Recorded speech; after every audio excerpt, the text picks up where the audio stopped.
আসসালামু আলাইকুম। সবার কি অবস্থা? সবাই কেমন আছেন? আলহামদুলিল্লাহ আমি ভালো আছি আপনাদের দোয়ায়। আশা করি আপনারাও ভালো আছেন। তো আবারও চলে আসলাম ছোট্ট একটি ভিডিও নিয়ে। তো আজকে আমি রান্না করব হচ্ছে গিয়ে ইলিশ মাছ। ইলিশ মাছ দিয়ে পটল আলু দিয়ে রান্না করব। তো আমি সেক্ষেত্রে ইলিশ মাছটা হালকা ভেজে নিচ্ছি, কারণ আমাদের ঘরে কেউ কাঁচা মাছটা খেতে চায় না। তো সেই ক্ষেত্রে আমি মাছটা হালকা ভেজে নিচ্ছি।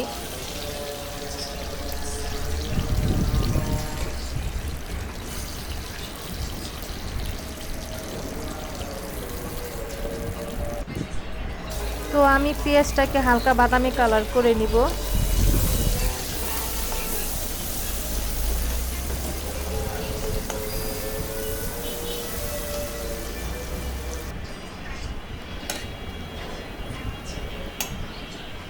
তো আমি অল্প পরিমাণ এখন পানি দিয়ে দিব।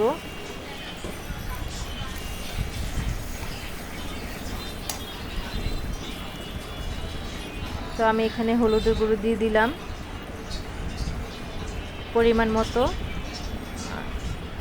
মরিচের ফাঁকি দিয়ে দিলাম পরিমাণ মতো, যতটুকু লাগবে ততটুকু দিয়ে দিলাম। আর এখানে ধনিয়ার গুঁড়ো দিয়ে দিলাম আর স্বাদ মতো লবণ। জাস্ট এতটুকুই মশলা দিয়েই রান্না করলে এতটা স্বাদ লাগে, আলহামদুলিল্লাহ আমার কাছে অনেক ভালো লাগে। আমি এইভাবেই সবসময় রান্না করি।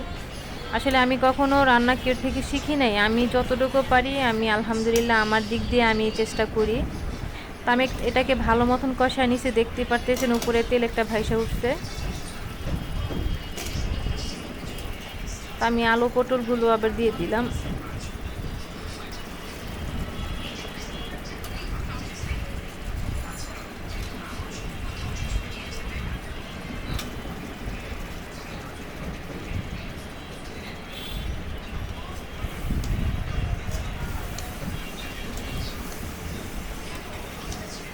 তো আমি এটা নাড়া দিয়ে আমি একটু মাখায় নিব।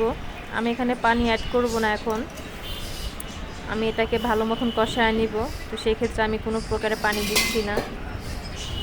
আমি 5 থেকে 10 মিনিট এভাবেই রেখে দিব।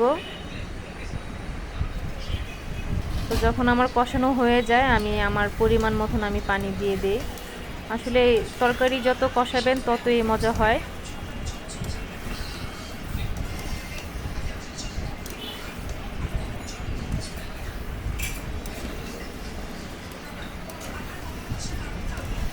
আমি এখানে কোনো পানি অ্যাড করি নাই, আমি ওই যতটুকু ছিল ততটুকু দিয়ে আমি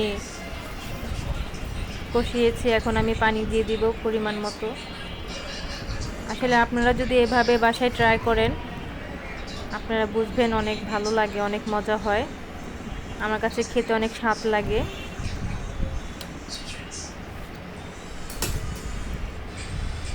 তো সবাই আমার জন্য দোয়া করবেন, আমি যাতে ভালো থাকি, আর আমাকে বেশি বেশি করে সাপোর্ট করবেন যাতে আমি ভালো কিছু করতে পারি। তো এখন আমি মাছগুলো ঢেকে দিব, আমি আর নাড়া দিব না, এটাকে আমি ধিমা আঁচে বসায় রাখবো।